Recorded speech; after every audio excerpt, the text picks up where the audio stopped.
Alors, pour notre ami grand F, ça va se passer comment? On a une fraction. Alors, une fraction, regarde, alors c'est pas le tableau 1, c'est trop compliqué.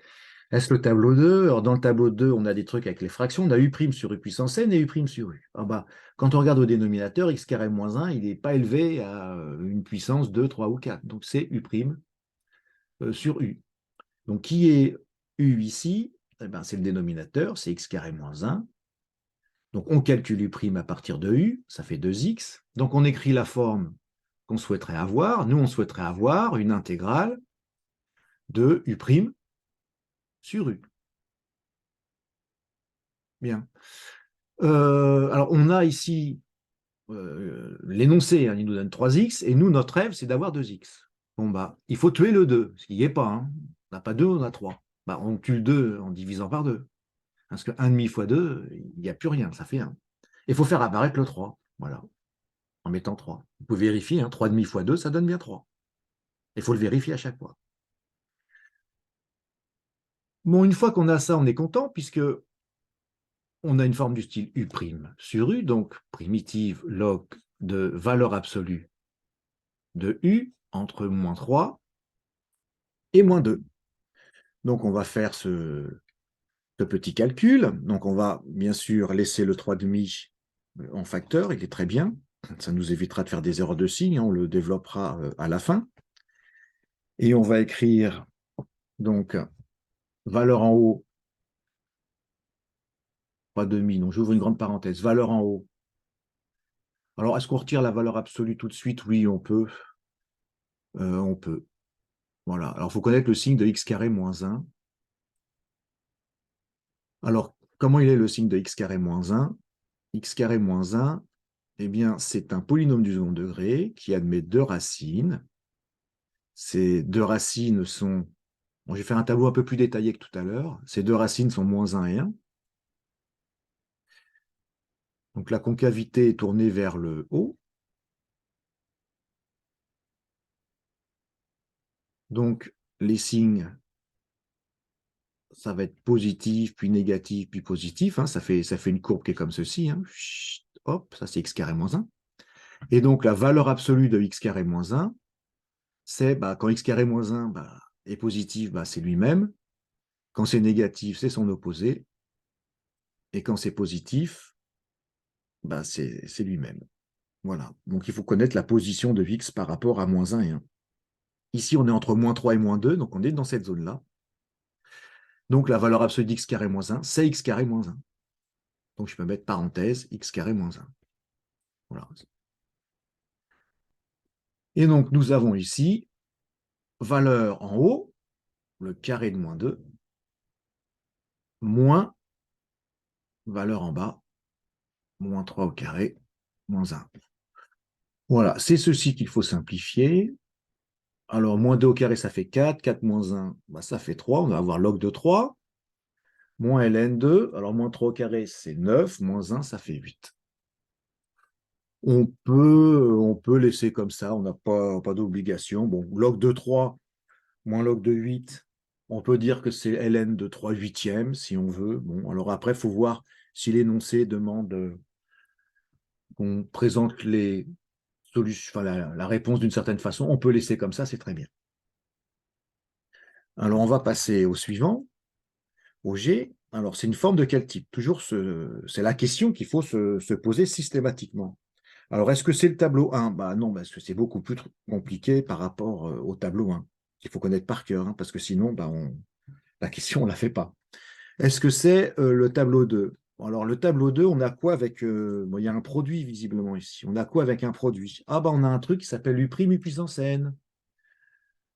Et donc, bah, une forme du type U', U puissance n, j'espère qu'on va avoir ça. Donc, on va espérer. Forme du type U', U puissance n. Alors, qui est U ici? Il faut toujours reconnaître U d'abord. Hein. Bah, c'est ce qui est sous la puissance, hein, sous le cube. Donc, c'est x carré moins 2x. Que vaut U'? Bah, on dérive, hein, bah, ça fait 2x moins 2. Bien, donc notre rêve pour G, c'est d'avoir l'intégrale de 1 à 3 de U', moins 2, ouais, parce que si je me trompe là, je suis foutu. Bon, alors, il est un peu plus délicat, celui-ci, fois u puissance n. Donc, j'ai 2x moins 2. Il me faut 2x moins 2. Mais j'ai moins x moins 1. Moins x plus 1. Alors, comment on a fait? Bon, déjà, il faut virer le 2. Donc, si je divise par 2, j'ai 1 demi fois 2x moins 2, ça va faire x moins 1. Ah, c'est presque ça. X moins 1 par rapport à ça, c'est l'opposé. Donc, il faudrait que je multiplie par moins 1. Donc, j'ai moins 1,5. Alors après, vous pouvez, sur un petit brouillon, pour vérifier, hein, vous développez ça, pour voir si votre constante, elle est bonne. Donc, ça fait moins 1,5 fois 2x, moins 1,5 fois moins 2, et vous dites, ah bah ça fait moins x, ah bah ça fait plus 1, ah bah oui, ça fait ça, donc c'est bon. Vous le développez sur un petit coin de brouillon. Hein. Il n'y a pas de honte à ça. Donc, une fois qu'on a ça, bon, moins 1,5, je le recopie. J'ai une forme du type u' u puissance n, donc je connais mes primitives. Donc, c'est 1 sur n plus 1, u puissance n plus 1. Entre donc 1 et 3. Donc, hop, j'ouvre une grande parenthèse. Donc, valeur en haut. Donc là, on a un quart. Valeur en haut, donc c'est 3 au carré 9, moins 2 fois 3, 6, puissance 4, moins valeur en bas, et je remplace x par 1, puissance 4. C'est peut-être pas très joli le résultat, on va voir. Alors, un quart de... Alors, 9 moins 6, ça fait 3. 3 puissance 4, ça fait 81. Et là, on a moins 1 puissance 4, ça fait 1. Voilà. On va tout mettre au même dénominateur. Moi, je peux factoriser par un quart. Et là, ça fera 81 moins 1. Ça fait 80.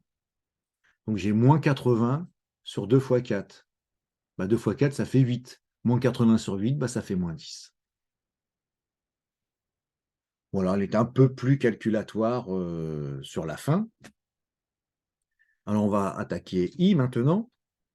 Alors, pour avoir i, on a un log sur x. Bon, alors on se pose la question, tiens, c'est une fraction.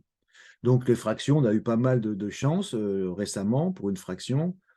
On avait vu que c'était u' sur u a priori. Alors, si c'est u' sur u, qui est u? C'est x. Qui est u', x, j'ai dit. Qui est u'? Je le calcule, ça fait 1. Ah ouais, mais alors là, j'ai un problème. Là, on n'a pas 1 sur x. Hein. On a ln de x sur x. Et ln de x, il varie. Hein. Ce n'est pas une constante. Hein. Ce n'est pas comme 5 ou 17. Hein. Ah, donc, ce n'est pas une forme du type u' sur u. Alors là, il faut la connaître. Il faut l'avoir déjà vue une fois. Hein. Il faut l'écrire. Il faut la réécrire, cette intégrale. Il faut écrire 1 sur x fois ln de x. Voilà. Et en fait, c'est une forme du type u' fois u puissance n. Bon, ici, c'est u puissance 1. Effectivement, si u, c'est ln de x, eh bien, u', ce sera 1 sur x. Donc, c'est bien une forme du type u' fois u puissance n. Direct, en plus, sans constante, sans rien. Donc, une primitive, c'est 1 sur n plus 1, u puissance n plus 1. Donc, ici, n vaut 1, hein, puisque la puissance, c'est sous-entendu ici, puissance 1. Donc, c'est 1 sur 1 plus 1, donc 1 demi, fois ln de x au carré, entre 1 et 2. Donc, ces valeurs en haut, ça en fait des parenthèses, moins valeur en bas. Alors, je suis content parce que ln de 1, ça vaut 0, donc il va rester uniquement 1 demi de ln de 2 au carré. Voilà pour ces petits exercices d'intégration. Voilà, on a vu quand même des grands classiques.